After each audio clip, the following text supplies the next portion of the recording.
Bonjour, c'est Virginie. La leçon d'aujourd'hui a pour titre « Tu l'as fait pour moi ». Le verset à mémoriser se trouve dans Matthieu 25, verset 40. « Dans la mesure où vous avez fait cela à l'un de ces plus petits de mes frères, c'est à moi que vous l'avez fait. » Papa sortit la tondeuse du garage et la plaça dans la camionnette. « Va chercher le râteau et le balai, dit-il à Paul. »« Qu'est-ce qui se passe ?» demanda Paul.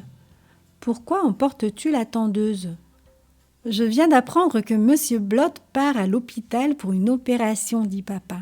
Nous allons aller tondre sa pelouse.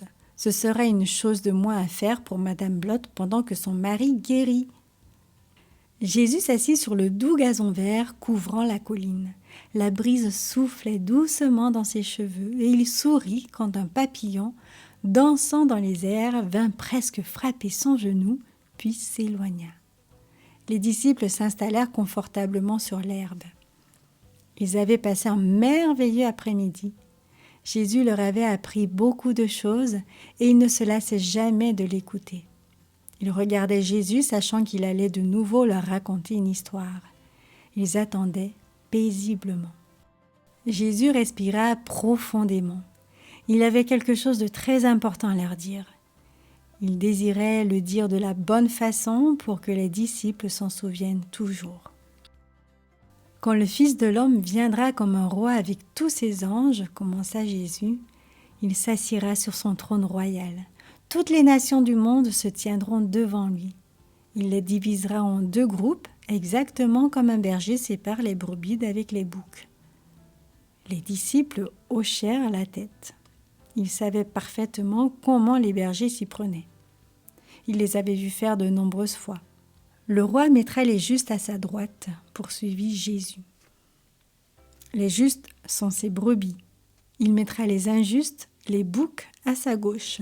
Puis le roi se tournera en souriant vers ceux qui sont à sa droite et il leur dira « Quand j'ai eu faim, vous m'avez donné à manger. Quand j'ai eu soif, vous m'avez donné à boire. Vous m'avez invité chez vous quand j'étais étranger.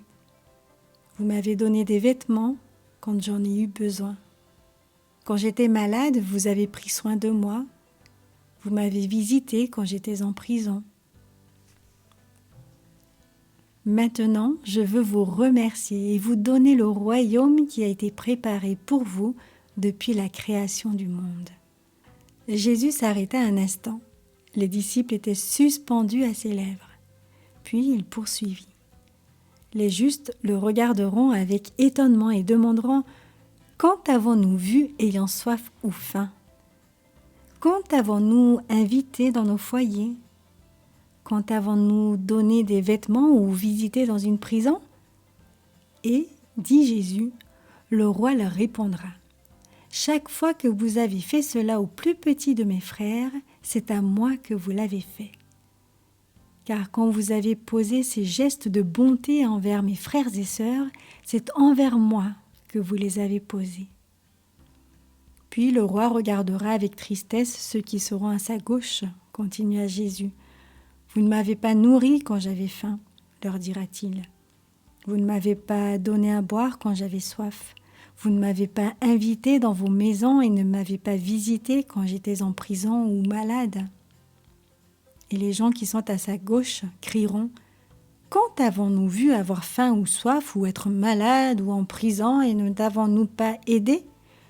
Le roi leur répondra « Quand vous avez refusé d'aider mon frère et ma sœur, vous avez refusé de m'aider moi. » Jésus s'arrêta. Il voulait tant que ses disciples comprennent ces paroles. Il désirait qu'ils apprennent à s'aimer les uns les autres de la même façon qu'il les aimait. Et il désire que nous apprenions également cette même leçon.